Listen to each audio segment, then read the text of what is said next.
You're listening to WTIM, your information station. It's time now for your expanded local news. The Christian County Agricultural Fair returns to Taylorville this week, bringing with it 5 days of fun, food, and entertainment to the fairgrounds on the city's south side. The 101st edition of the fair runs Tuesday, July 15th through Saturday, July 19th.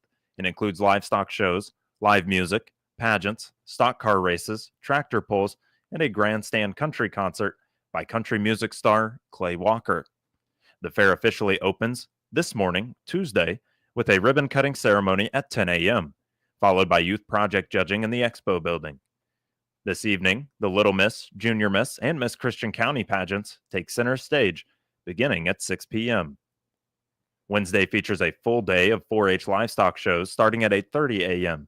and includes cattle, sheep, goats, swine, and dairy judging.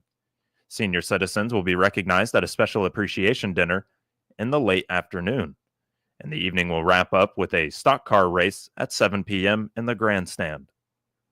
On Thursday, the Ag Appreciation Luncheon begins at 11:30 a.m. with keynote remarks by Illinois Department of Agriculture Director Jerry Costello. A Western-style fashion show starts at 6 p.m., followed by the 4-H auction at 7 p.m. The ITPA tractor pull revs up the grandstand, while Cody Bumgardner performs live on the expo stage. Friday is one of the most anticipated nights of the fair, with multi-platinum country singer Clay Walker headlining a concert at 7 p.m. He'll be joined by special guest Casey Donahue. Walker, known for hits like Live Until I Die, She Won't Be Lonely Long, and Dreaming with My Eyes Wide Open, has topped the country charts 11 times. General admission and track tickets are still available, with prices increasing on the day of the show. Before the concert, the day will include more livestock shows, music, and wine tastings, with Anton DeRoche performing on the expo stage from 4 to 7:30 p.m. The fair will conclude on Saturday with the Illinois State Chili Cook-Off, classic car cruise, a Lego contest, and a Young American Day full of activities. The popular Demolition Derby then starts at 6 p.m., preceded by a Power Wheels Demo Derby. That'll take place at 5 p.m. Admission to the fairgrounds is free, though grandstand events require tickets ranging from $10 to $20, depending on the night. Season passes and camping spots are also available. For a full schedule of events or to purchase concert tickets, visit ChristianCountyFair.com.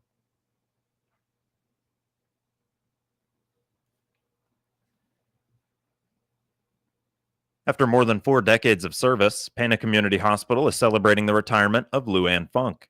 Funk began her career in the hospital social services department and later took on the role of executive assistant and human resources manager, where she played a key role in developing and supporting the hospital team. She transitioned into semi-retirement in 2020, but continued to serve as the hospital's event specialist, helping organize and coordinate events with precision and care. In addition to her work within the hospital, Funk also served on the PCH Foundation Board for the past 5 years, supporting the hospital's mission and long-term goals.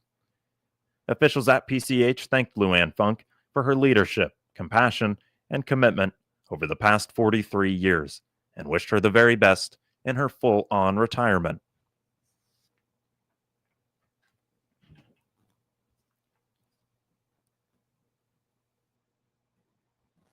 Following another successful year of 4th of July festivities, attention turns to developing the industrial park and multiple street projects. The city of Taylorville has officially closed on the commercial and industrial park purchase. It's a move that Taylorville Mayor Bruce Berry is excited about. Streets like West Main, Franklin, and more have or will see road and sidewalk projects popping up throughout town. Berry shares the busy day of events on the 4th of July. From the parade and the mayor's picnic to the fireworks, Berry was just happy that the day was eventful, but also safe. Parade was wonderful. I think it was our longest and largest parade that we've ever had. It's about an hour and 45 minutes, so it was great. And, my congratulations to Mr. Ridings and his wife on being the parade marshals this year. We couldn't have picked a better better choice for that being their 50th year here in Taylorville. And it was good to see them and his family. Like I said, a homecoming parade, I guess, for a lot of people, and it was good to see a lot of people. Luckily, I was at the beginning of the parade, right behind the parade marshal, so we could get ready for my annual picnic, and it went over well also. So ridings gave away ice cream, so you could get refreshed and everything like that, and I think people enjoyed it. Very nice. You had a couple food trucks out there, and they put on a great show. The municipal band's always, a highlight of it, and then of course the fireworks. If you could stay up that late, it was great. I know some of the kids went to sleep, but I think the fireworks would have woke them up later. Barry explains why the purchase of the Taylorville Industrial Park was made, and then gives some history as to how it even came to be. We have completed it. We've closed on it, I believe, June 28th, 29th, something like that. And it's just something that I felt that the city had to do. We were lucky enough to get about a $700,000 grant from Rodney Davis with the federal government to build our industrial park. And we were I don't know if we were really in danger of having to pay that money back if we didn't take over control of it, but that was one of the options that was available. So I felt like the city had to buy it. We're still in discussions with a lot of different people that may build out there. We can offer them all of the incentives that anybody else can offer. And I just think and like we said earlier, that maybe it's something that people don't want to deal with the middleman. They just want to deal basically with the city themselves. And so Matt Hart does a great job with the Christian County Economic Development team. And so we work closely with him, and hopefully we can get some development out there. As for what the city will do next, Barry discusses what he would like to see come to the available space first. Well, I would love to see a hotel. And I think that would spur other places to build out there by the motel, and then we could have different events over the summer. I'm hoping that if we would get a motel, we would get some of the extra from the new Shields complex in Springfield, that we would get ball teams staying at our place, 20 minutes away from the new development in Springfield. Do we have a need for a hotel? Yes, I think so. Could we fill it up? I think we could. There's just so many areas that there really isn't a place where there's 40 or 50 rooms available where we could have some type of conventions and things like that. So that'd be my number one goal. My other would be get some type of factory or something out there that would supply jobs, that would have 40 or 50 jobs. We got E.L. Pruitt in the old a place there on Park Street, and hopefully they would expand. The busy month of events just got started, however. The 101st Annual Christian County Fair is just getting its start, and Barry says he'll likely be out there every single day. Fair, I believe the 101st. 101st, I believe, yes. I've probably been to 60 of them, Grayson, so I'm well experienced at the county fair. I just think that the fair board's doing an excellent job now of getting new things into our county fair. There for a few years it was sort of dry and things, but now there's different events. There's different events at the expo building, and they got the Queen's contest the first night, the car racing the second night, and then the concert and the demolition derby, the tractor pulls and things like that. And I just I guess I'm a little boy at heart. I'm out at the county fair just about every night and every day. Find out more about the city of Taylorville by visiting taylorville.net. Bruce Barry appeared as a guest on the WTIM Morning Show.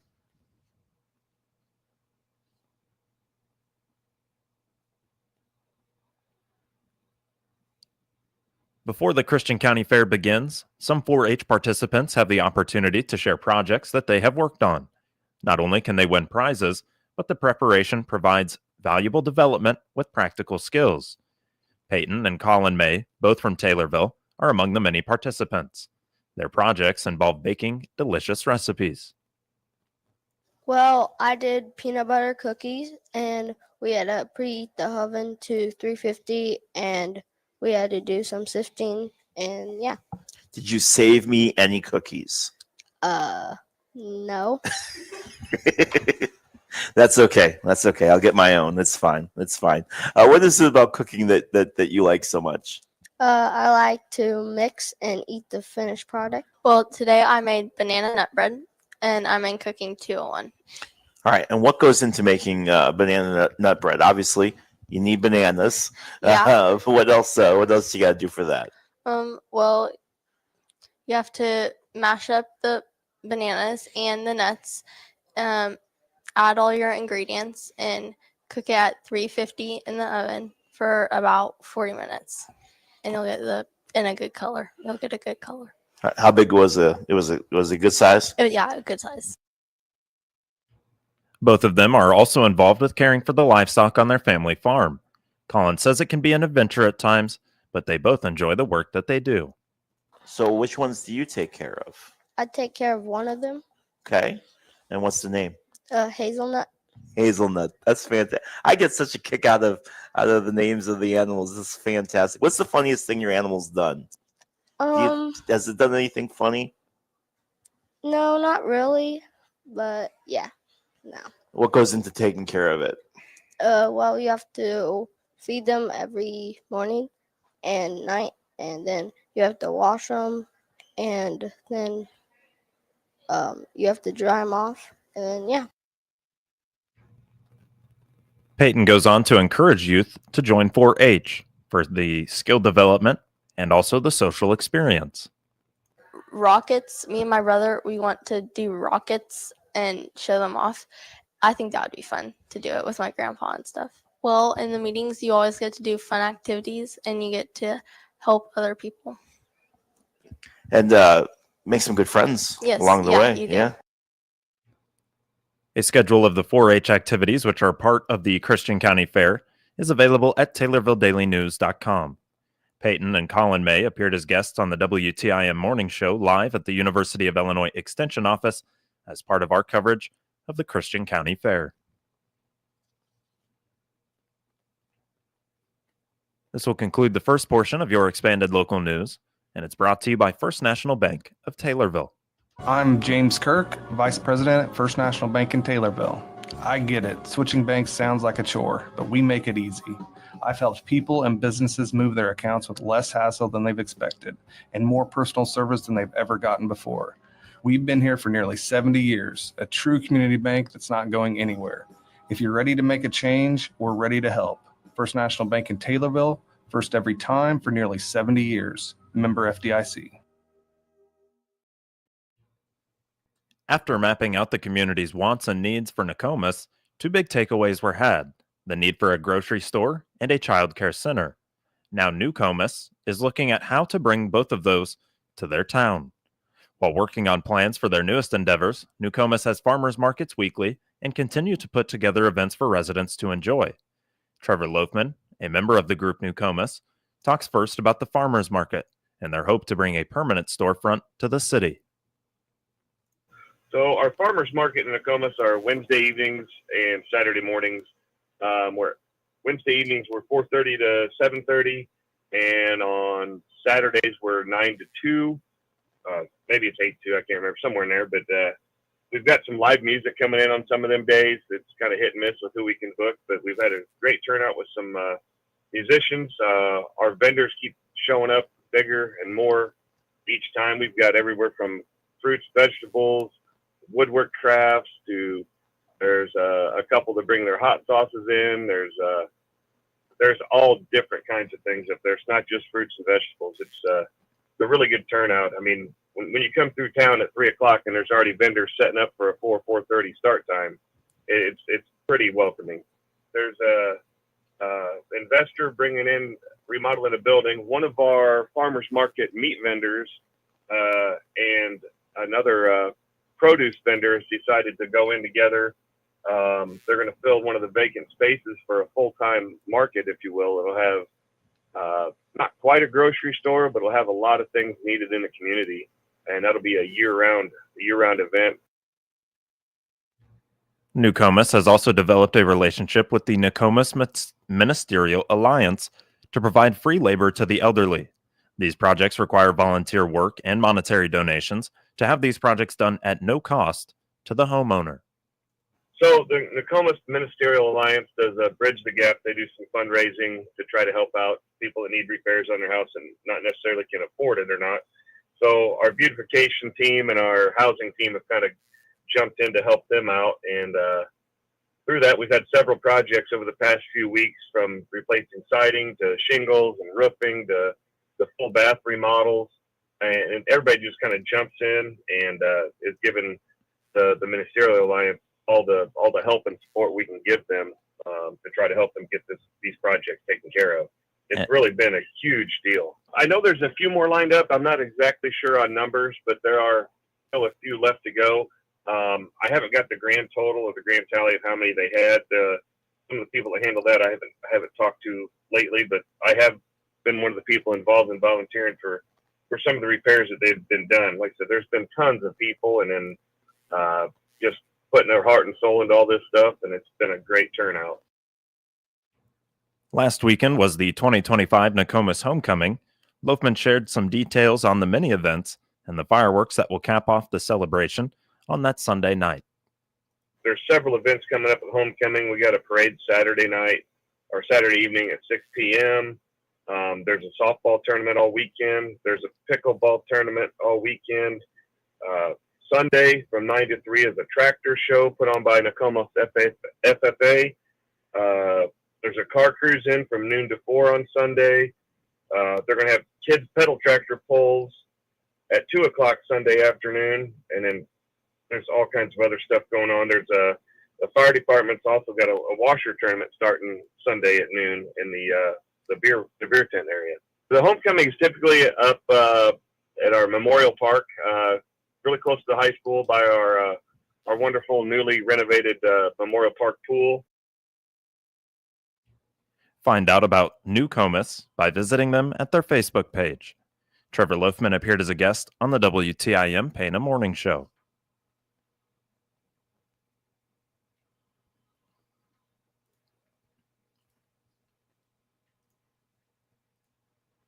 Bee Spotter is a partnership between the public and the professional science community, designed to educate you and others about pollinators.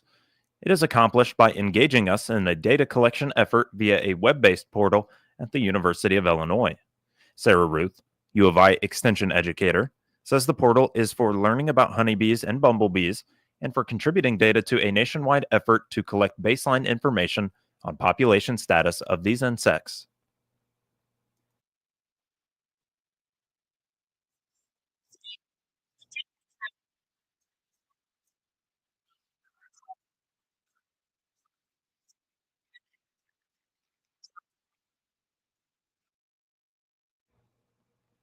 The U of I wants to get a better idea of bee demographics and needs the public's help.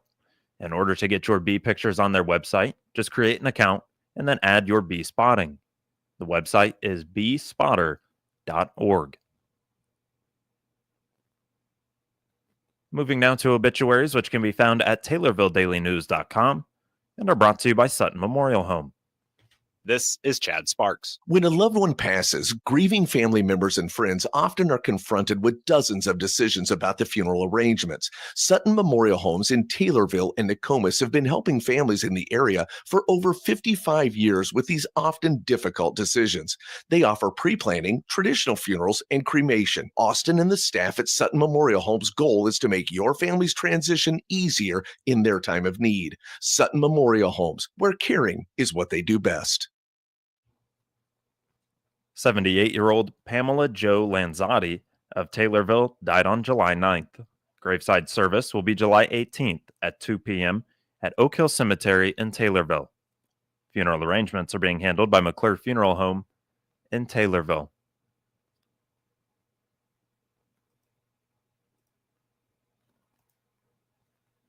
Currently, it is 72 degrees in the central Illinois area, with a high of 84 expected. A chance of thunderstorms set at 30% for this afternoon. As of tonight, a 20% chance of showers continues before 10 p.m., and a low of around 70. Wednesday morning, a 20% chance of showers and thunderstorms. It'll be mostly sunny with a high near 90. Wednesday night, 30% chance of showers and thunderstorms. That'll be before 1 a.m. It'll be partly cloudy and a low of 72. Then on Thursday, showers are likely and possibly a thunderstorm after 1 p.m., a high of 84, and the chance of rain set at 60%. Get details on these and other local news stories at TaylorvilleDailyNews.com or on WTIM. WTIM is your only local news radio.